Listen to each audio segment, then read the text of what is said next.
cumar cabdirashiid cali sharmaake oo markii labaad Soomaaliya ka noqonaya ra'iisul wasaare waxa uu ku dhashay magaalada Muqdisho 18 bishii Juun sanadka markuu ahaa 1960 waana 54 sano jir.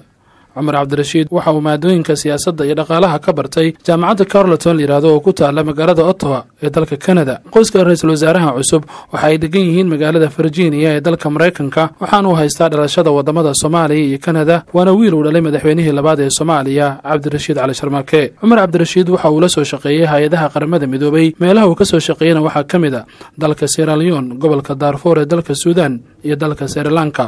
markii ugu horeysay siyaasadda Soomaaliya waxa uu ka soo muuqday sanadkii 2009 markaas oo 13 bishii February ee sanadkaasi uu madaxweyne Sheekh Shariif Sheekh Axmed u magacaabay ra'iisul wasaaraha Soomaaliya. maalin kadibna baarlamaankii ku meel gaarka ah ee Soomaaliya ayaa codka kalsoonida siiyay waxaana uu xilka ka degay 22 bishii September sanadkii 2010 markaas uu waayay codka baarlamaankii xilligaasi jiray waxaana lagu eedeeyay in xukuumaddiisa ay wax ka qaban weysay xaaladii dalku uu ku jiray. bishii Juulaay ee sanadkan 2014 cumar cabdirashiid cali sharmaake waxaa loo magacaabay danjiraha Soomaaliya u fadhiya dalka Mareykanka halkaas oo waayihii ugu dambeeyay uu ka shaqeynayay. maanta ayaa waxa uu noqday ra'iisul wasaaraha Soomaaliya mar kale kadib markii uu magacaabay madaxweyne Xasan Sheekh Maxamuud. waxa uu noqonayaa qofkii ugu horeeyay ee laba mar xilka ra'iisul wasaarenimada Soomaaliya ka qabta.